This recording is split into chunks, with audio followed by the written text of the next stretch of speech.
안녕하세요. 크리스천 영상학교론의 신목사입니다. 오늘은 당신을 절망케 하는 은밀한 놈들이 있다는 제목을 한번 생각해 볼게요. 지금 당신이 우크라이나 국민이라면 어떤 상황에 있는지 아는 게 어렵지 않습니다. 3일 전에 결혼한 어떤 부부가 그 남편이 미사일 공습으로 죽었다는 기사가 그들이 마주하고 있는 일상의 삶을 적나라하게 보여주고 있죠.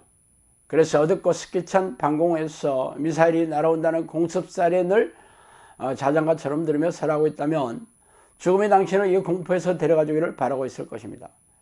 그렇다면 이 전쟁은 어디에서 시작되었을까요? 러시아 푸틴 대통령의 탐욕과 오만에서 비롯되어 분노가 그의 이성을 무너지게 했을 것입니다. 성경은 탐욕, 오만, 분노를 죄라고 말하고 있죠. 한 인간의 죄악이 수만 명의 사람들을 불행과 곧 죽음으로 몰아넣는 게 불공평하다고요? 하루아침에 생사가 나뉘는 현장에 있다면 당신이 불공평하다고 생각하는 것조차 사체불가할 것입니다. 우리나라는 OECD 국가 중에서 자살률이 단연 1위입니다. OECD 국가의 자살 평균이 인구 10만 명당 11명 정도인데 우리나라는 무려 36명이나 됩니다. 게다가 가장 우울한 나라도 1위를 차지하고 있죠. 그뿐만이 아닙니다. 노인 자살률은 전 세계에서 1위를 또 차지하고 있어요. 자살 이유는 빈곤, 건강의 문제, 그리고 부부와 자녀들의 갈등과 단절이라고 합니다. 그래서 오늘은 사람들이 자살을 결심하게 만드는 세 가지 이유에 대해 살펴보고 싶습니다.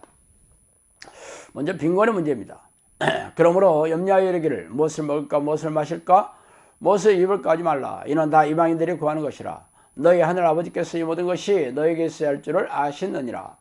그런즉 너희는 먼저 그의 나라와 그의 일을 구하라. 그리하면 이 모든 것을 너희에게 더하시리라. 마태복음 6장 31절 33절 말씀입니다. 자신이 빈곤하다고 생각하는 것을 자살을 결심하게 만드는 가장 큰 원인이라고 합니다. 그렇다면 왜 먹고 사는 것을 걱정하며 전쟁 건강하고 있을까요? 그 이유는 자신의 주인인 하나님에 대한 신뢰가 없기 때문이죠. 하나님을 모르는 세상 사람들뿐 아니라 교회마당을 밟고 있는 교인들도 입으로는 하나님을 주인이라고 부르지만 마음속 속내는 돈을 더 사랑하는 우상 숭배의 죄악을 짓고 있어요. 가난의 원인은 탐욕과 조급함, 어리석음, 게으름 등이지만 성경은 이 모든 것을 하나님이 싫어하는 죄라고 콕 집어서 말하고 있습니다. 내가 궁핍함을 말하는 것이 아니니라 어떠한 형편에서든지 나는 자족하기를 배웠노니 나는 비천에 처할 줄도 알고 풍부에 처할 줄도 알아. 모든 일 곧 배부름과 배고픔과 풍부와 궁핍에도 처할 줄 아는 일체의 비결을 배웠노라. 내게 능력 주시는 자 안에서 내가 모든 것을 알 수 있느니라. 빌립보서 4장 12절에 13절 말씀입니다. 빈곤에서 벗어나는 비결은 칠산의 생계비에 만족하고 하나님을 향한 경건한 삶을 유지하는 것입니다. 그러나 이는 자신의 결심이나 의지로 되는 것이 아니라 성령께서 내 안에 들어오셔서 탐욕의 죄악을 이기는 힘을 주시함은 물론이겠죠. 두 번째, 건강의 문제입니다. 성경은 죄로 인해 죽음이 왔다고 밝히고 있습니다. 또 죽음의 통로가 성인병을 비롯한 질병이면 여러분도 잘 알고 계시겠죠. 결국 죄가 죽음으로 내모는 직접적인 원인이 셈입니다. 그래서 예수님은 친구들에 의해 지붕을 뚫고 내려준 중풍병자의 원인이 죄 때문이라고 말씀하셨고 38년 된 베데스다 연못가의 병자에게도 이 치명적인 죽음을 부르는 죄를 짓지 말라고 하신 이유입니다. 질병의 원인이 되는 죄는 불신앙의 죄와 이웃을 사랑하지 않는 죄, 탐욕을 숭배하여 몸을 혹사시키는 죄, 쾌락을 추구하는 죄 등이 거의 대부분이죠. 먼저 하나님을 믿지 않는 불신앙의 죄는 걱정, 염려, 불안, 두려움, 조급함, 의심, 좌절, 절망 등의 생각을 받아들이는 것이죠. 이는 하나님의 도우심과 인도하심을 믿지 못하는 불신앙의 죄를 짓고 있기 때문이죠. 이웃을 사랑하지 않는 죄는 미움, 시기, 질투, 분노, 억울함, 불평, 불만, 원망, 짜증, 분노, 싸움, 분열 등의 죄이며 따로 설명이 필요 없죠. 탐욕을 숭배하는 죄는 평생 부자가 되려고 돈을 버는데 몸을 혹사시키는 것이며 쾌락을 추구하는 죄는 짜릿한 쾌감을 얻기에 정신과 육체를 혹사시키게 됩니다. 불신앙의 죄와 이웃을 사랑하지 않는 죄는 과도한 긴장과 스트레스를 유발하여 근육을 긴장시키고 경직시켜 뇌와 장기의 혈액순환을 방해하고 심장의 무리가 가게 하여 뇌 활동을 방해하고 중요한 장기들을 망가뜨리게 됩니다.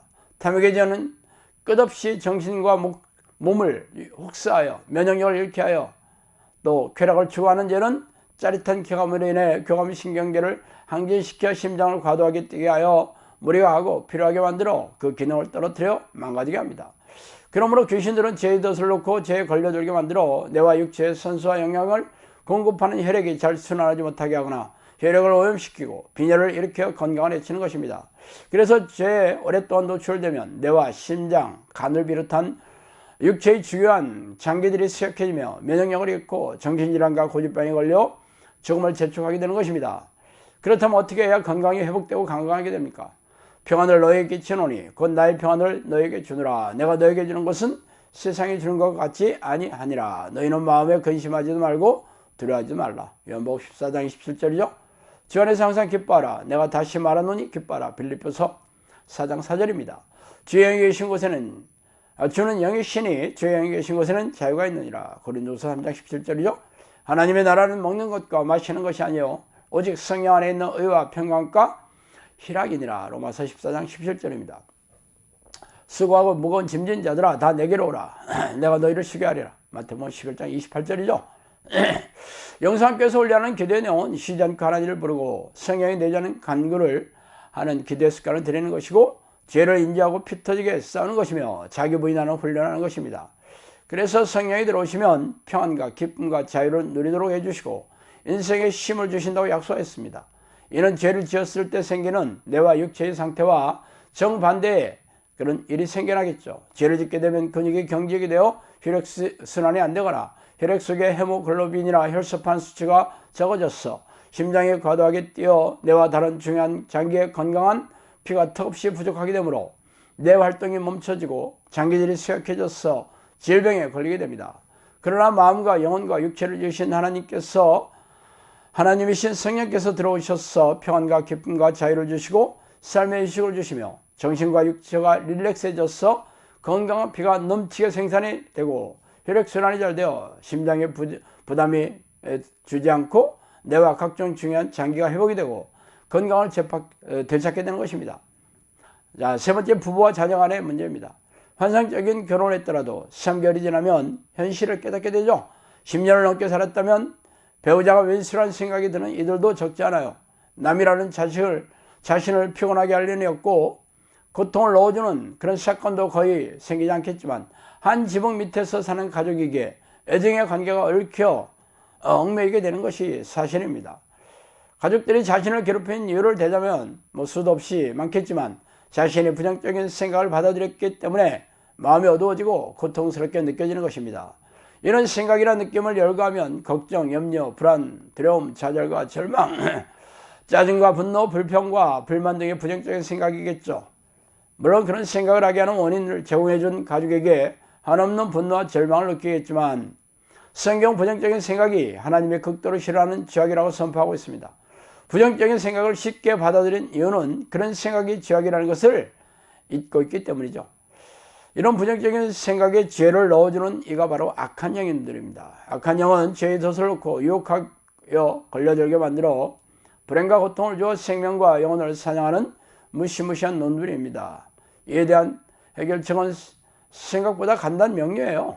당신이 부정적인 생각을 받아들이지 않겠다고 결심하고 싸우는 것입니다.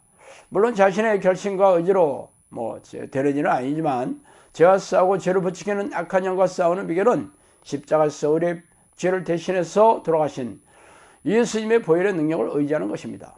이기는 자는 이와 같이 흰 옷을 입을 것이요 내가 그 이름을 생명책에서 결코 지우지 아니하고 그 이름을 내 아버지 앞과 그의 천사들 앞에서 시인하리라. 계시록 3장 5절이죠.